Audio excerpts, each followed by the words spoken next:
relative princess. So this is the laughter of the conqueror. This is the satisfaction of the conqueror who has defeated what? Defeated his enemy.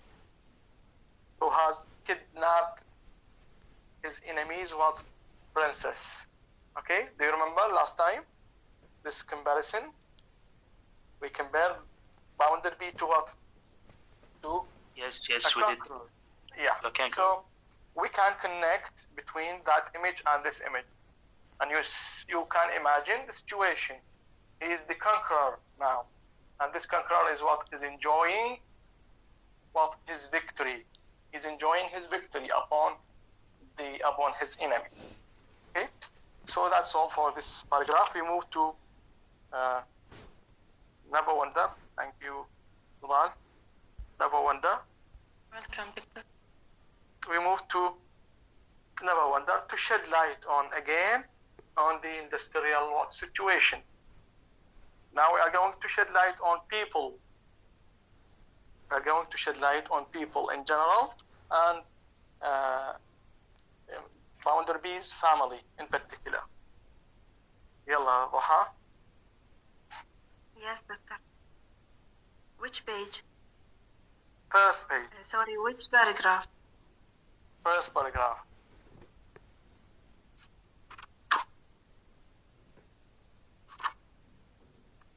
Yes.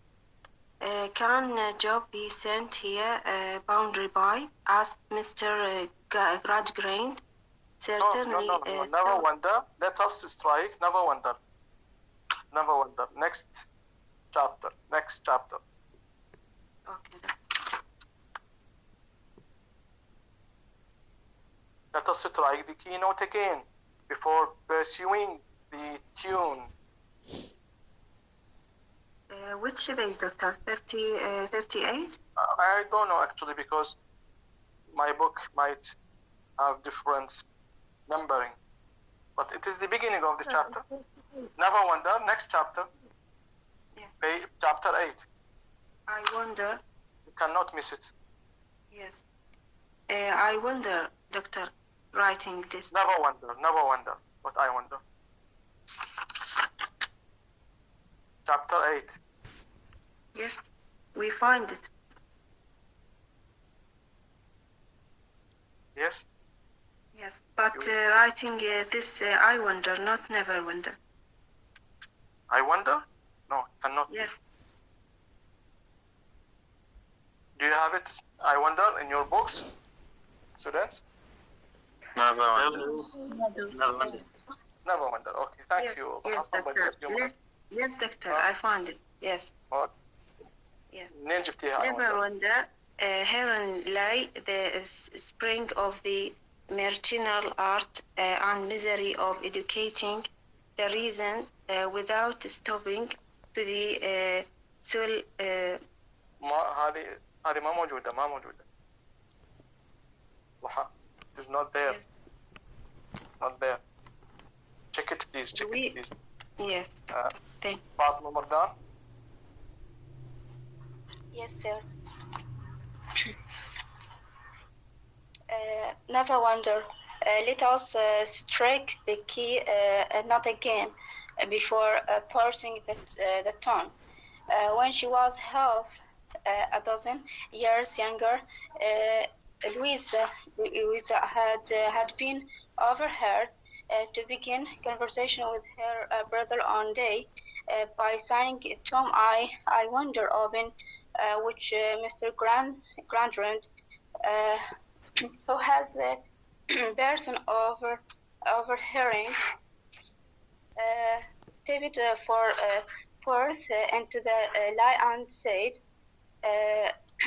"Louisa never wondered. Her son lay at the spring of the witching art and mystery of educating the reason without stopping to the cultivation of the the sentiments and efficacious never wonder by means of addition patriarcation, multiplication. Yeah, this is again a reference to the philosophy adopted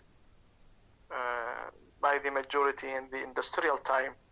What has been cultivated is what is the subtraction, multiplication, division, setting everything somehow and never wonder. So what has been cultivated is what the philosophy of facts, and what has been kept aside, what has been ignored, what has been kept idle is what is the cultivation of sentiments and affections. You know, when your sentiments and affections are kept idle, then this is going to what? To keep your humanity idle, right? Because man is distinguished from objects with his what? With his sensations. He can sense everything. He can feel everything. He can have what? Sentiments in order to what? In order to be and to be actual human being. So this is again a reference to the overall, the general or the common philosophy in the industrial time, and this is one of the things that Charles Dickens wants to criticize. You know, Hard Times is a critique. You know, a critique of the industrial time. You know, critique. Yeah. Yes, to show the strong point, strength point, and the weakness point. Yes, and the weak point. Weakness. Yes. Yeah. So it is a critique. So the very thing he wants to criticize is what is the spiritual values of the period. Spiritual values, the values which keep man away from humanity, which keep man away from what? Away from the normal situation. So he keeps what? He keeps repeating this idea, the idea of what? The idea of focusing on the material aspects and ignoring, idolizing the what? The humane aspects. Yes, go on. Now, besides very many babies. Besides very many babies just able to walk, there happened to be a Choctaw, a considerable population of babies who had been walking against time towards the infinite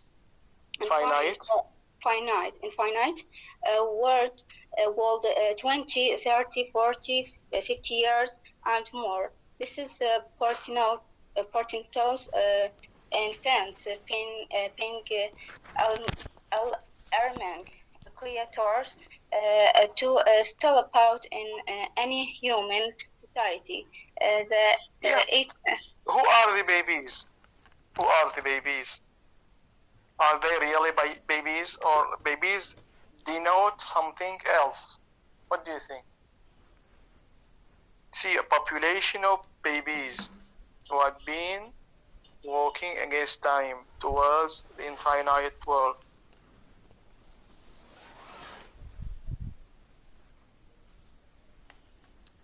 Who are the babies? It is a reference to the people in the industrial time. But why are they called babies? Is there an idea? Yes, tutor. We know that the baby, her parents or control her action and even her thought. We can say everything to the baby, and he believes in us. So in this period, the fact the people they learn the fact. So and they don't know about everything. So this Yes, is good. the idea. Good. Yeah. So a baby does not have free will. He is dominated by his parents. He is subjugated by his parents. You know the meaning of subjugated? Subjugate. SUBJAGATE.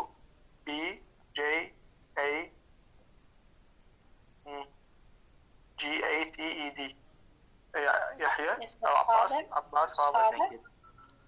Restricted means Not restricted. ordered. That means the parents order them, order their babies. To be under command. To be under command. To be blind follower.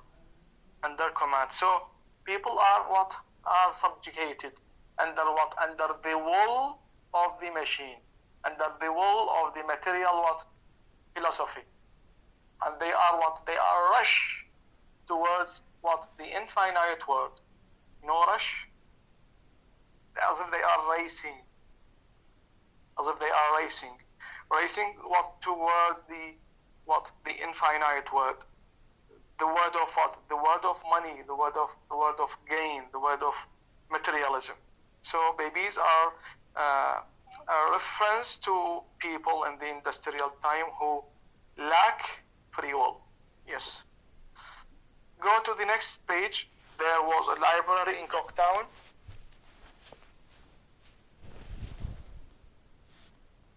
Any page? Next page.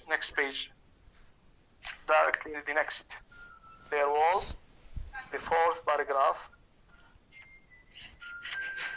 Next page. There was a library in Cooktown to which general access was easy.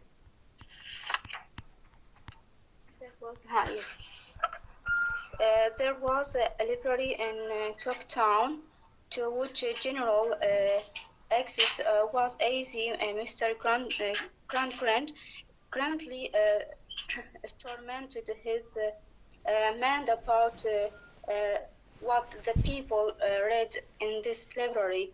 A point whereon little friends of Tobler statements periodically flow yes, into the howling ocean of Tobler statements which no diviner ever got to any depth and came up sans. It was disheartening circumstances, disheartening. Yes. Circumstance.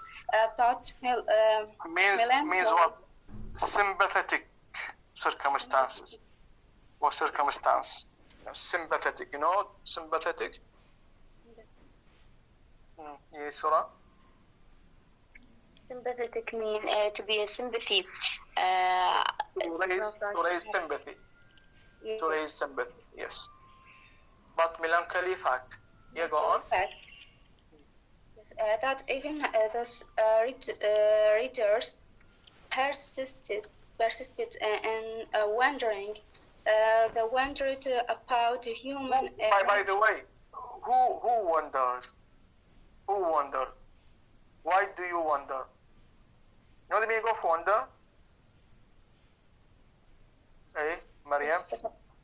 Asking. Yeah, when you ask, what the situation makes you ask? Because people read the books from No, library.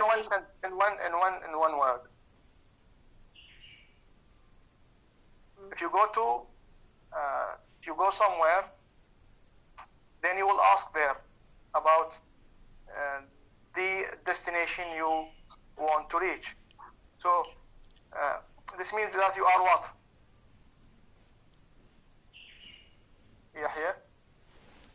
Yes, that means astray or just sad state of confusion and unclear. You are lost. You are lost. Yes. Okay, when you are lost, then you will wonder, right? So did you get the idea here? So people are lost in this world. That's why they wondered about what? About the lost things, the things they look for. If you continue reading, they wondered about human nature, human passions, human hopes and fears, the struggles, triumphs and defeats, cares and joys and sorrows, the lives and deaths of common men and women. So they search for the very things each normal human being has to feel in his life, has to live in his life. Okay, when you look for the human passions, the human hopes and fears, this means that you lack the very necessary things to be human being, right? This means that you are desperate. You are desperate, and this desperation is the reason for searching for your missed things, the things that you have missed in your life. So they find resort in the books they read. They escape from their material world to search in the bottom of the books about the things they have lost in their actual lives. So they search for the very needed things, the very simple things, to keep them alive. If you are hopeless, if you are fearless, if you are joyless, if you are sorrowless, then you are what? You are going to be what?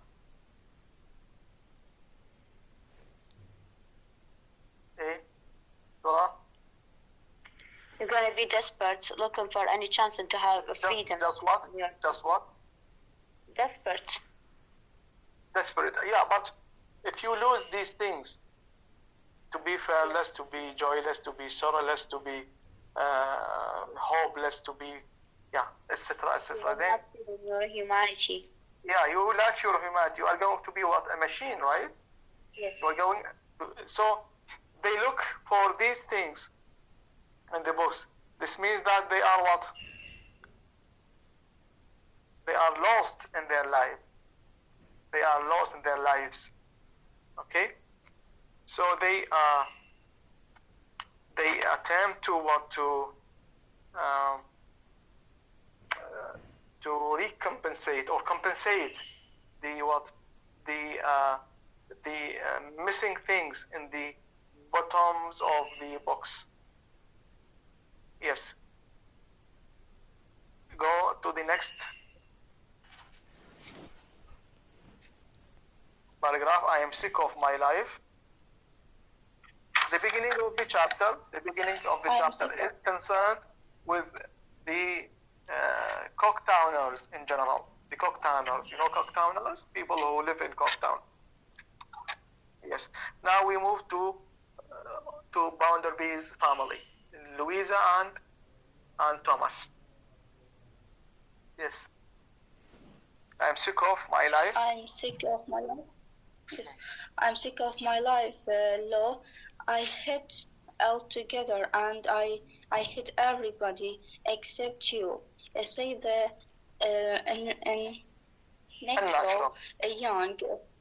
unnatural young Thomas Grand and the hair cutting camber. It's twilight. Yes. You don't hate size. This is very significant. This is a confession said by Thomas, which denotes his miserable situation, which denotes the miserable situation of the young people, of the young generation. Why? Because of what? Because of the system of life they follow. The system which is imposed by their parents, which is imposed by what? By the dominant philosophy, by the serial atmosphere upon people there. So Thomas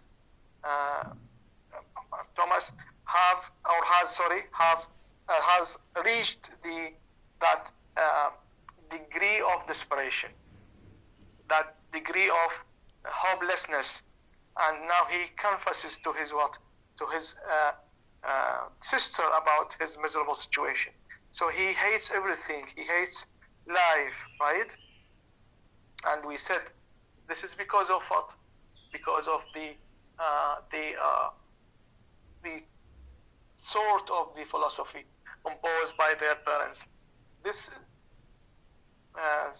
philosophy exiles the very needed things to be human being. Exiles what? Imagination. Exiles entertainment.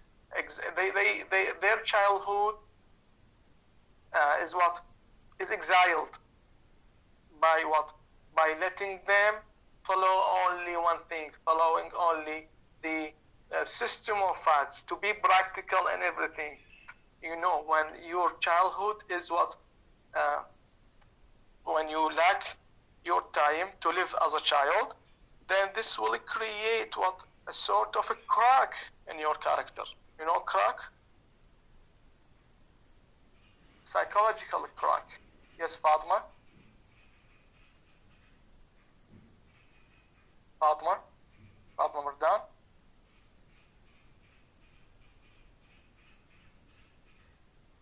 Surah?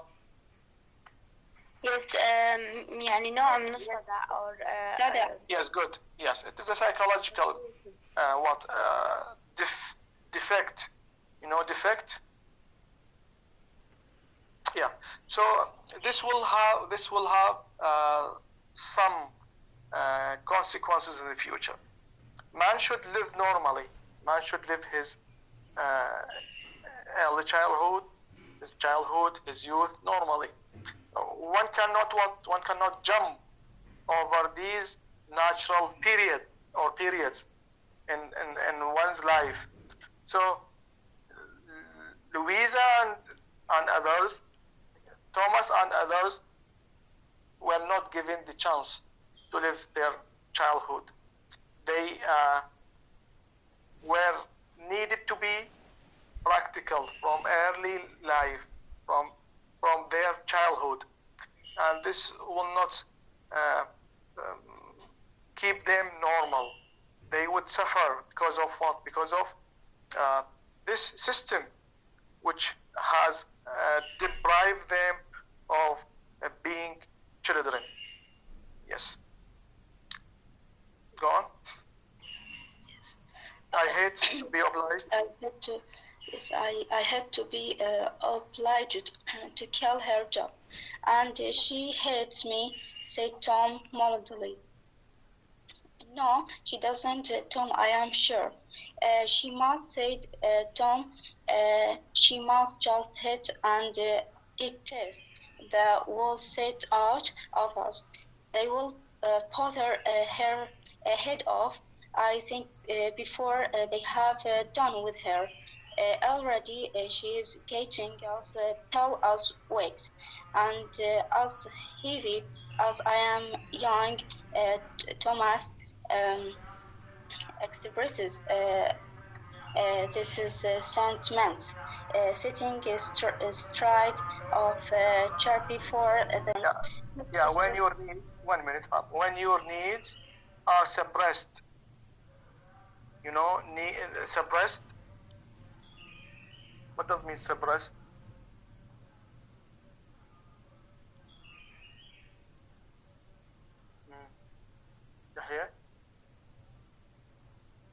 Yes, that means bad and under the dust, for instance, and just kept. Yeah, Yeah. Yes.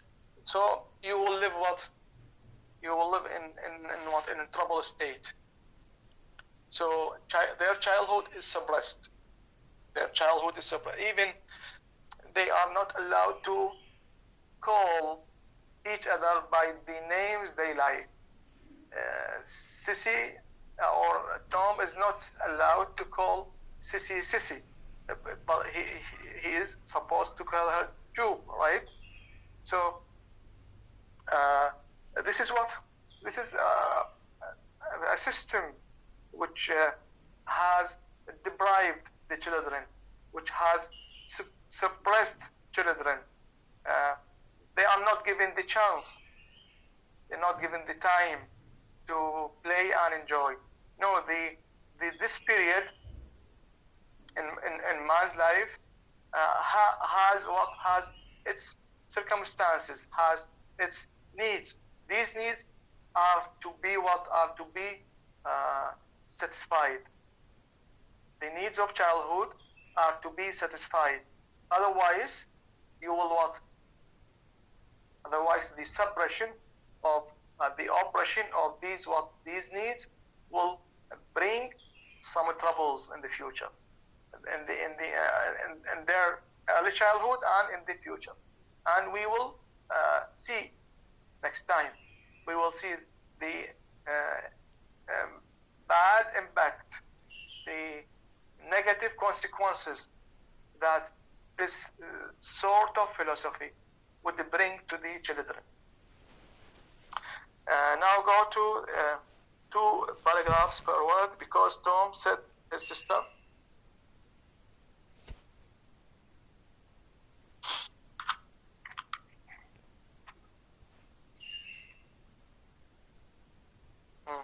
Because Tom said his sister after silently watching the sparks a while.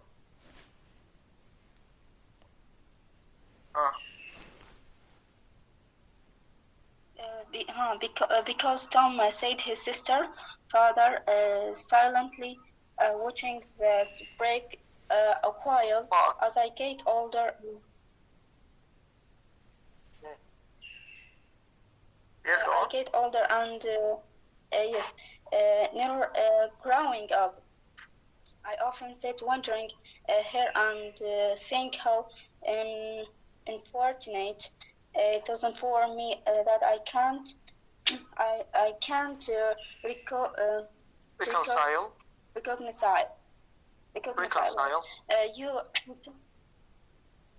Yes. You come home better than I am able to do.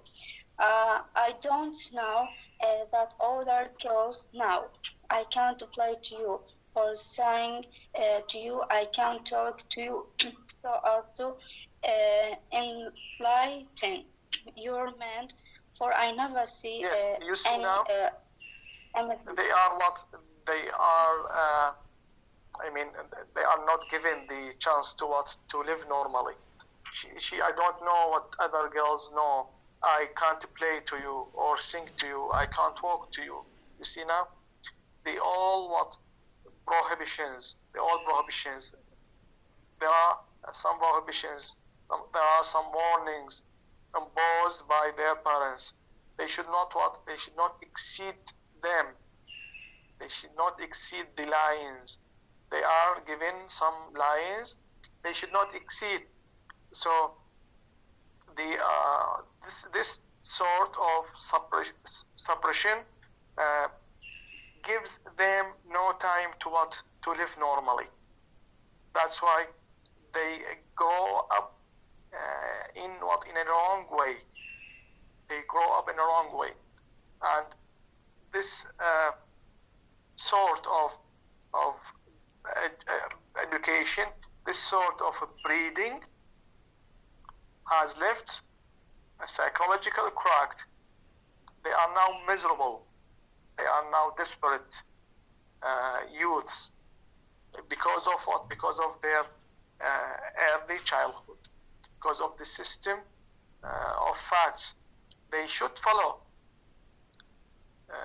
willingly or unwillingly. They should follow this system of fact. Okay, Now we have what we have an image, and this image is going to be motives. The image of fire. Now she is what? She is sitting before the sparks that come from the fire. Does this fire? Fire. Now it is an image, but when it reoccurs, then it becomes what? It becomes a motive. So what does fire mean here? What connotations does it mean here? When they speak to each other, they what? The sparks of the fire are flying. Yes, Ala Hamid? Equal, المساواة. Sorry?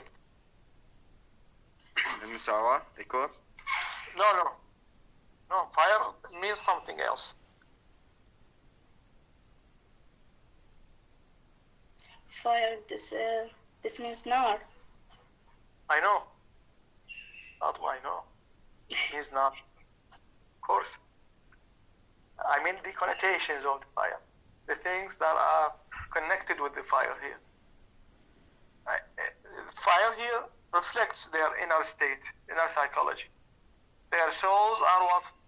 Are fiery. Their souls are fiery. You know fiery? F-I-E-R-Y. Okay? They, yes. Zola? Yes, it is shining, or they are still youth. They are in their soul still looking for freedom, but they are looking at their reality. Yes, they their souls are fiery. They intend to what? To rebel against the system, to rebel against the rules. You know, rules and system are rebel. Sorry, the meaning of rebel, revolt. Yeah, تمرد. Yes, good. So this image of fire exhibits or reflects their inner fiery souls. These souls which intend, which incline to what? To rebel, to revolt against the dominant system. Yes. Go on, please. Yes. I never see any amusing sites or read any amusing books that it will be pleasure or a role to you to talk about when you are tried. Well, no more do I. I am as bad as you in that respect, and I am more too, which you are not. I father was determined to make me either a prig or mole, and I am not a prig. Why it stands to reasons. I must be a mole, and so I am. Said Tom desperately. It's a great pity, said Louisa after another pause and speaking thoughtfully out of her dark corner. It's a great pity, Tom. It's very important for both of us. Oh, you say to Tom, you are. You see now the desperation they reach. I mean, the way they are, what they are cursing themselves. Thomas or Tom is cursing himself. I am as bad as you in that respect. Okay, they are what they are cursing their what their fortune. They are cursing their time. They are cursing their lives. Okay, so this is an indication of the extent of desperation they live. They are fed up with their life. Okay, we are afraid of the consequences of this state of desperation. Charles Dickens wants to underline the dangers of following this philosophy, the dangers of imposing this let's say tough philosophy, harsh philosophy, frozen philosophy. So there is no way to correct the situation. Otherwise, there would be bad consequences. So you can see now the desperate situation they live in. They reach to a state of extreme desperation or hopelessness. They are cursing themselves. They are cursing their lives.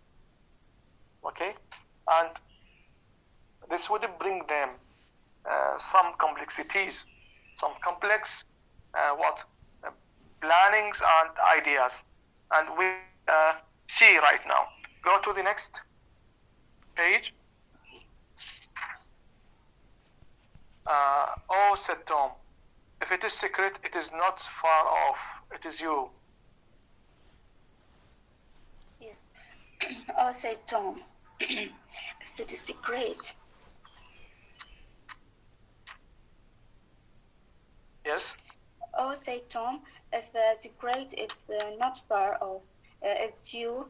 You are this little, but you are this forward. He will do anything for you. When he says to me what I don't like, I shall say to him, my sister-in-law will be hard and appointed. Mr. Yes. Palmer. Now, Tom is speaking about Bounderby. The intention of Bounderby to marry Louisa. So he is reminding her with her position in the heart of Bounderby. So we can realize that Tom has an idea in his mind, has a plan in his mind. This plan is going to put Louisa as a means by which he can achieve or he can fulfill his intention, all his dreams and intentions. Okay, this is what we warn from. You know, this is going to be one of the bad consequences that has been brought by the dominant philosophy. The boy or the young Tom is going to be Machiavelli. You know Machiavelli? He's going to be opportunist. You know Machiavelli? What does it mean? It's a philosophy. Yeah, Abbas. Machiavelli, the Italian writer? No, not Machiavellian. Machiavelli, it is a philosophy which tells that the end justifies the means. The end justifies the means. Okay? What does yes, it was written by Machiavelli. Yes, Machiavelli philosophy. Surah? Yes. Yes, مين المستغل يعني أو the one opportunist. Those who that man who makes use of the opportunities, the very opportunities to fulfill his aim. Yes, he will. الغاية تبرر الوسيلة. الغاية تبرر الوسيلة. Okay. Yeah. Yeah. So he now Tom is going to be opportunist. He's going to make use of his sister to what? To fulfill his intention, to fulfill his dreams. Okay? Yes. Go on. Yes, Mr. Poundby, she always used to tell me she was sure you would be easier with me than this. That will prank him about our nothing world. After waiting for some answering remark and getting none, Tom Worley replaced and the present time and twented himself 9 round and about the rules of the chair and rambled his head more and more until he suddenly looked up and asked, have you gone to sleep, Lo?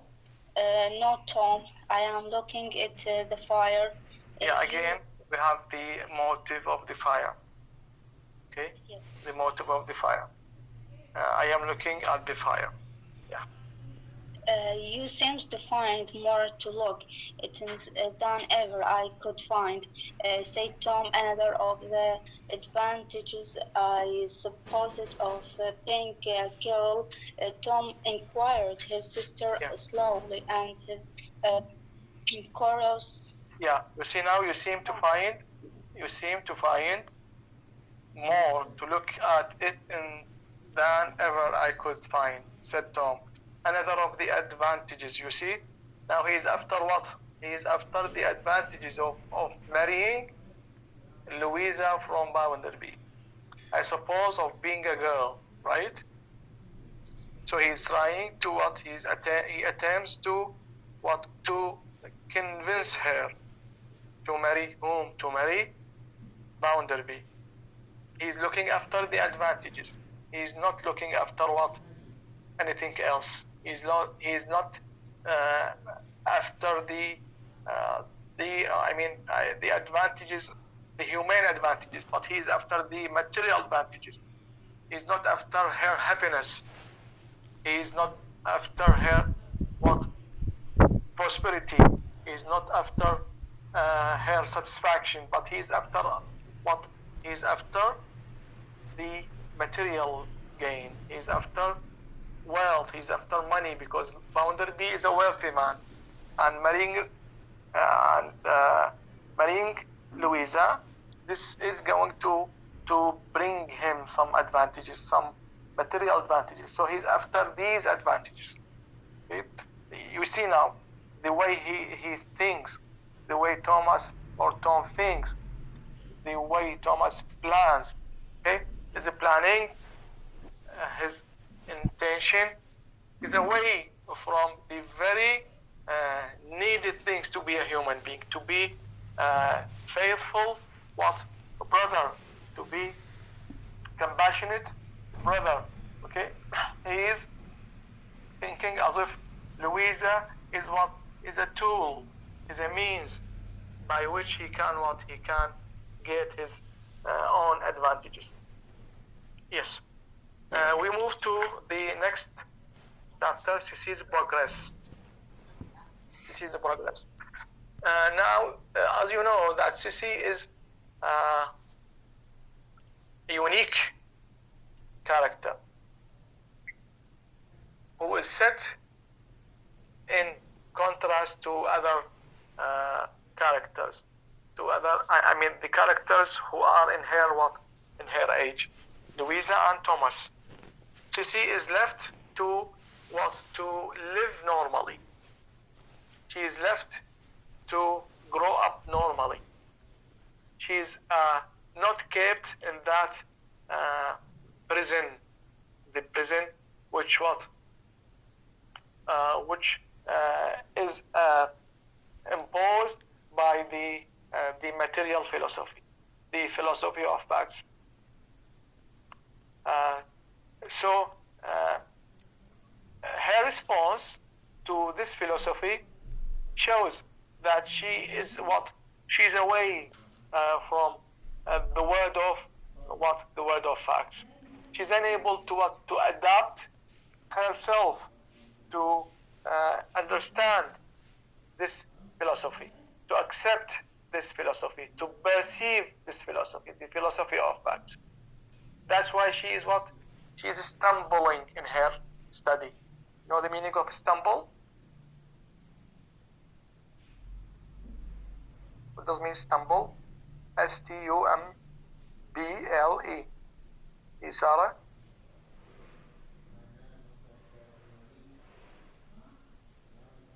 Sarah Ahmed?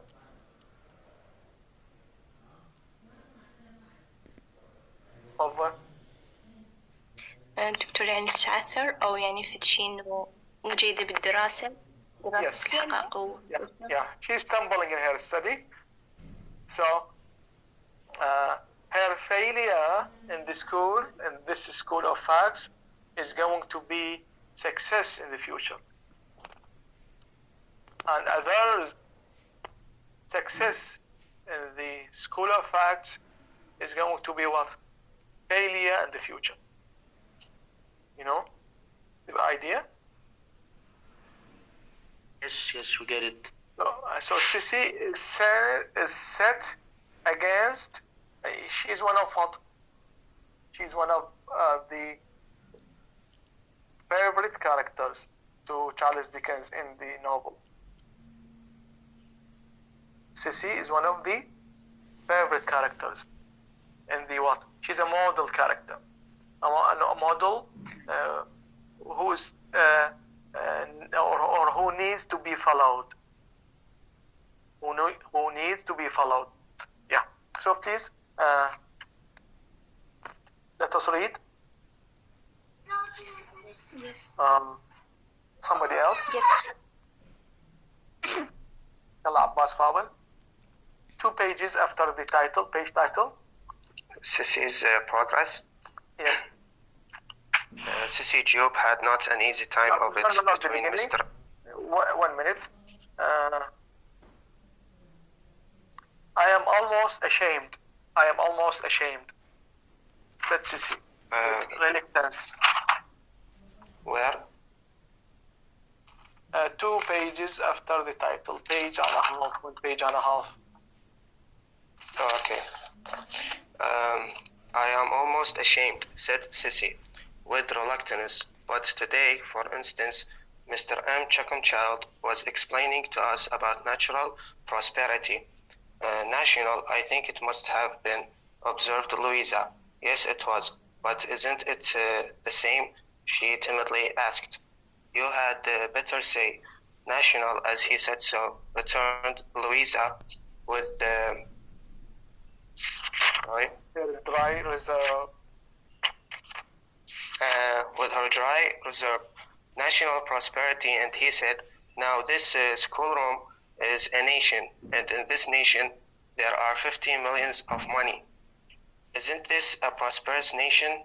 Girl number 20, isn't this a prosperous nation? Yes. And This is one of in a thriving state?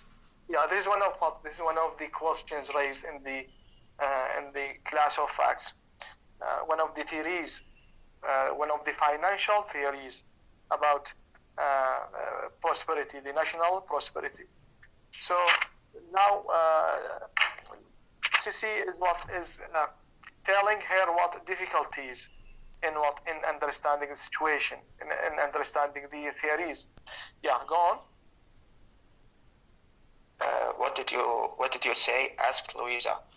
Miss Louisa, I said I didn't know. I thought I couldn't know whether it was a prosperous nation or not, and whether I was in a thriving state or not, unless I knew who had got the money and whether any of it was mine. Yeah, see. But that's Sissy is following her simple thinking. Of your Louisa. Yes, Mr. Lewis, I know schools now. Then Mr. Chuckchild said he will try. Sarah, 1 minute, please. What are you doing? Abbas is reading right now. I'm sorry, Yes. no.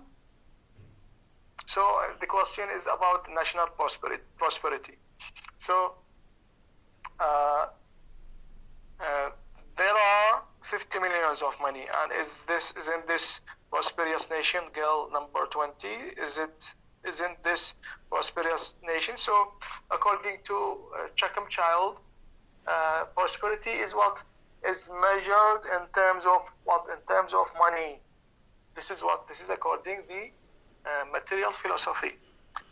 But but Sissy has different view.